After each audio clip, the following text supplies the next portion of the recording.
Hello everyone, welcome to the first editing tutorial. I would not recommend starting with this editing tutorial because this is really a color grading tutorial. So, my favorite part of video editing, if I'm going to be real, is... Sorry, OBS just got mad at me for a second. So I'm going to be real, my favorite part of video editing is color grading. So what is color grading? What you do is you take footage and you basically manually apply an Instagram filter to it. But instead of just being copy paste, it's like you're fine tuning it to the footage to make it look really nice. Like pull out all those colors to make it just look really gorgeous and all the details and all that stuff. It's my favorite part of video editing. This is what I enjoy doing still to this day. So it also really gives a really professional look to a lot of videos. It makes the videos stand out a lot more, and that's the main reason we do it, and it just looks really cool. So, because I'm video editing, I can't have my camera on while I'm video editing, so I'm gonna disappear now. So today we're gonna go through the basics of color grading. I'm not gonna go super in depth, and how we're gonna go over that is I'm just gonna color grade a video, and I'm gonna walk you guys through the steps of doing that. So I'm going to disappear now.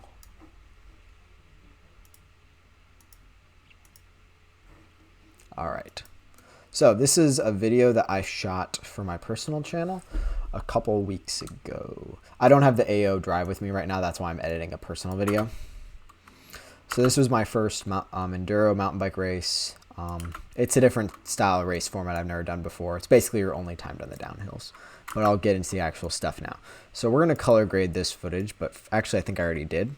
So I'm going to delete the color grade. And it'll actually serve as a good way to see what it does. Nope, I didn't. So you can see the footage right here. It's coming straight off a GoPro Hero 7. It looks kind of decent, but everything just looks kind of brown and meh. That blue sky just looks kind of grayed out. Let's jump ahead in the footage.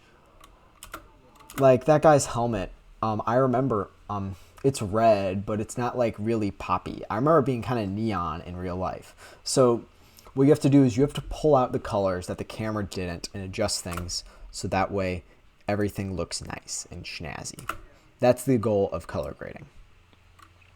So now that you guys understand the objective, we're gonna actually do that now. So let's just do this clip. Let's start right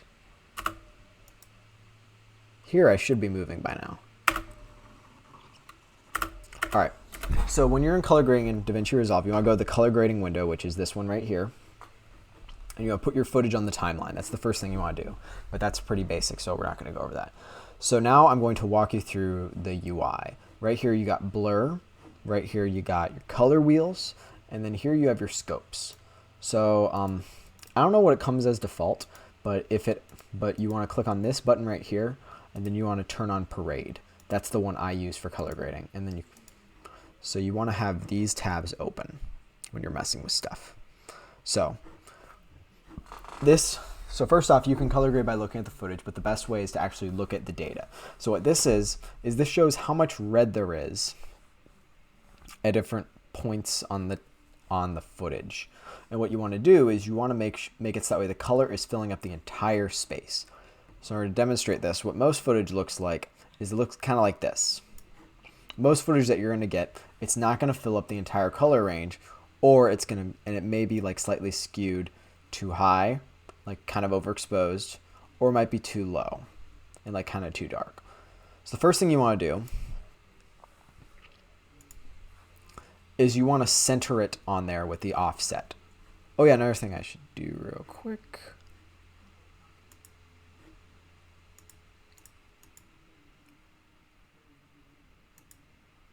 Yeah, it comes to default. Make sure you click that button. I'm pretty sure it comes default set up correctly. So first thing you want to do is you want to center this in the middle of it with the offset. So you turn this knob. You don't want to make huge corrections. You just want to make some slight adjustments. This is a pretty large correction, to be frank with you guys. So now you notice how it's not overexposed. Like you got those nice dark shadows, but you're not losing any detail. And you got that pretty bright sky. But it's not very vibrant. And the main reason for that, I'd argue, is the blue. You see how this blue is just really dark? That's just because the sky is kind of dim. So what we're going to do is we're going to bring up the blues just a little bit as a whole. Because you see how everything, like the reds and the greens, are relatively centered, whereas the blues are clearly shifted downwards, whereas the sky should be nice, bright, and blue. So what we're going to do is we're going to increase the blue offset just a tad. So you can make big corrections for an entire area, but you don't want to make huge corrections for a specific color. So now that leads me into what each of these do. So lift. This is the bottom portion of it. You see how it's only affecting the bottom? Well, it's sort of this pushing from the bottom. Then you got gamma. This adjusts the middle range. You got gain. This affects the top. You got offset, which affects the whole thing. So now let's reset. Let's make the correction that we actually want. So we're going to drag it down a bit. We're going to increase the blue ever so slightly. Like, I'm talking like 1 point. So the next what we're going to do is we're going to increase the saturation. So saturation is how much color is there, sort of like the vibrancy of the color. So you see how it's kind of just like kind of dull right now, but when I do this, it looks like kind of uncanny, and then when I put it to 0, it's black and white. So I usually like to put it around the 70 mark for my mountain bike videos, because I think that kind of GoPro color where it just looks kind of booyah really works for the aesthetic, but I don't want to go too crazy. So I usually do about 70 for my personal videos. But what you want to do is you want to make the colors vibrant but realistic. So the next thing that you're going to notice is that really skewed the red upwards, like quite a bit, specifically in the top. Like you can see how before the red wasn't running out. See how when I was at 50, the red isn't you see how it's going above that line? That's bad. You want to keep color within this range as a general rule of thumb. So what we're going to do is we're going to bring down the red just a tish. And that fixed it quite well. But it's still, the blue is not quite as vibrant as I'd like. So what we're going to do is we're going to increase the temperature. So that's the warmth versus coolness of the image. So you have blue versus orange, basically. If you go all the way this way, it looks like you're on Venus. If you go all the way this way, everything just looks kind of like an indie movie, but not in a good way. So what we're going to do is we're going to decrease the temperature just a little bit. Not that much, just a hair. And then now, I would say this is a pretty good image, I would personally say. Let's look at before. Notice how it's just kind of all brown and blends together. Then afterwards, it kind of just pops and it looks nice and pretty. So now we're going to watch how it plays through. So I usually pick one point in the video and color edit to that. And then I go to a different point of the video and see if it looks good, because you'll see different details. So I'm going to go to right here. The reason for it is there's a lot of rocks in front of me. So there's a bunch of fine little details that I can edit around. So, unfortunately, DaVinci Resolve does not include a sharpening tool for free, but they include a blurring tool, which makes you think, why is that useful, Rusty? That's the opposite of what you want. So what you can do is you can make it super blurry, or you can make it unblurry. So how you do it is you unblur the footage, but more sharpness isn't always more better. Because look at this. This does not look good. So we're going to reset it. If you go about right here, you get a lot of detail, and like you can really pull out the contrast between things. Like you can very clearly see where this rock ends, whereas when it's like this, it sort of just blends in. Whereas this, you can really pull out the detail. So I like to increase the sharpness when I'm zooming into footage.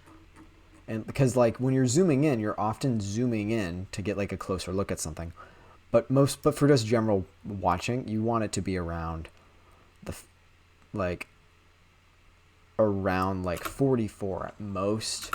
I usually do about 46 to 47. Also, you can drag and pull on this, which makes it a little bit more of a finer adjustment.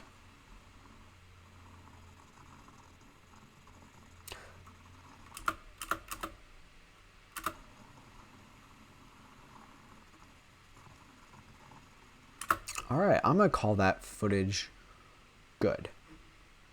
I think it looks really nice. So now we're gonna do a different approach with the different shot.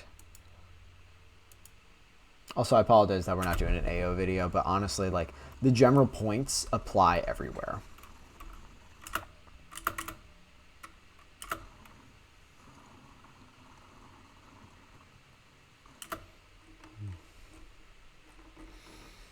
You know what? I'm gonna find that. I've logged it as well.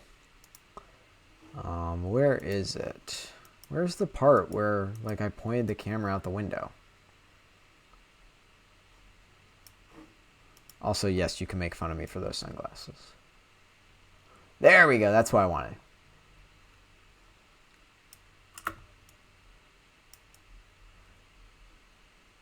There we go. So you see this image? It just looks really dull, and look at these scopes. So what's going on here is everything is just like, there's not much variety in the color. There's not much contrast. So what we're going to do is we're going to increase the contrast. You notice how a lot more colors appeared? Notice how right there it's somewhat uniform, and then as I increased the contrast, like, more colors appeared. But as I increased the contrast, the shadows got too dark, and the brights got too bright. So what we're going to do is we're going to now decrease the gain. Ooh. Increase the lift, and increase the gamma so the rest of the image is a little brighter. But we still have this really dull image. Like, it's not very good looking. So we're just going to throw saturation on it. But there's still something kind of odd about it. I'm trying to figure out what it is.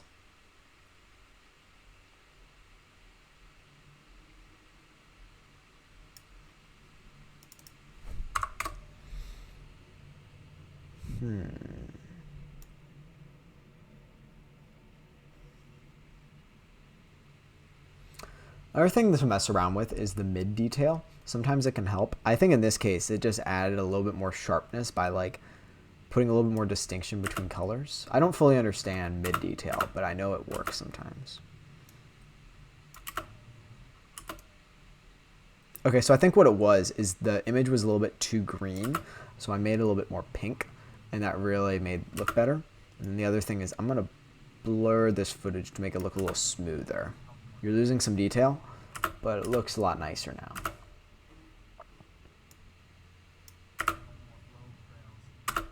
There we go. So that, honestly, a lot of that, the reason some color correction can't fix everything, but it can make things look significantly nicer.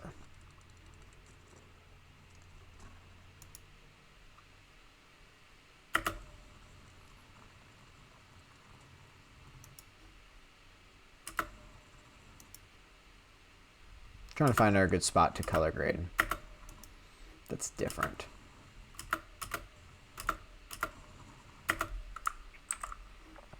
So here's a couple other things that you should take note of. Very often when you're shooting clips, you take a bunch of clips in the same location that are pretty similar lighting. So what you can do is you can take a previous color grade and apply it to another shot. So what you do is you click on the footage that you want to get color graded, and then you middle click the shot that you want to color grade, that you want to So you click on the footage that doesn't have the color grade, and then you middle click on the footage you want it to receive the same grade from.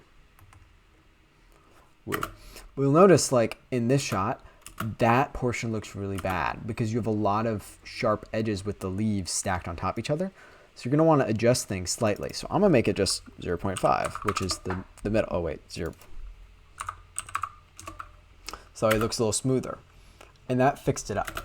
So, like, very often you can reduce work by reusing old work and just, like, slightly adjusting it. Usually a lot less than you'd think.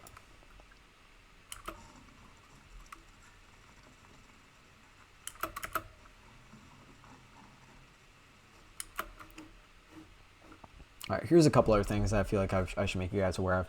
If you want to so I usually like to edit by clip. So what you can do is you can toggle that on and off.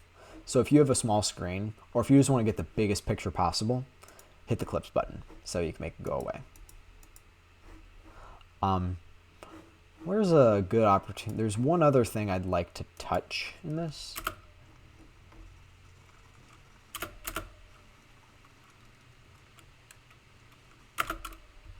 I'm gonna mess with curves slightly as just one more little thing.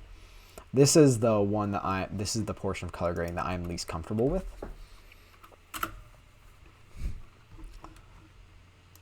Actually, I'm gonna show you guys two more approaches. So I'm going to do curves last.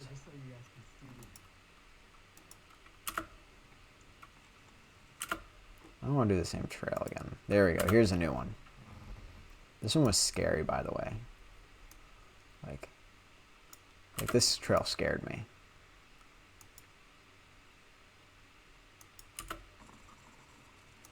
Oh wait, no, this isn't the scary one. This one was fine. So we're going to take the eyedropper approach for this one. So instead of doing things manually, we're just going to pick white balances and then adjust from there. So we're going to pick something that's really black. So in this case, the blackest thing is, I would say, right there on my bar. Ooh, I misclicked.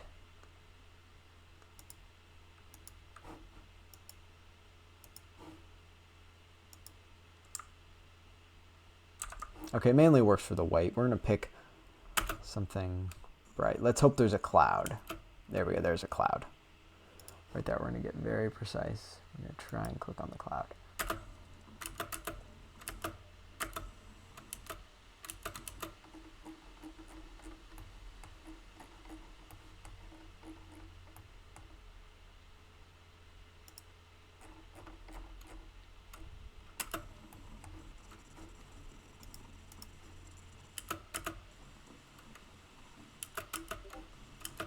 And then we're going to increase the saturation.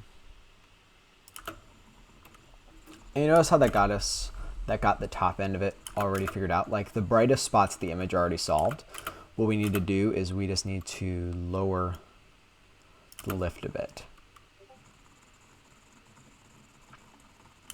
I also just want to emphasize again that your objective with color grading is to basically fill the entire color space with most shots. Unless you're doing something artistic, you want to fill the entire color space to make it the most vibrant image possible. So at this point now, I'm kind of just rambling and just working through stuff. Yeah, thanks for watching this color grading tutorial. I hope it was useful. Have a good one.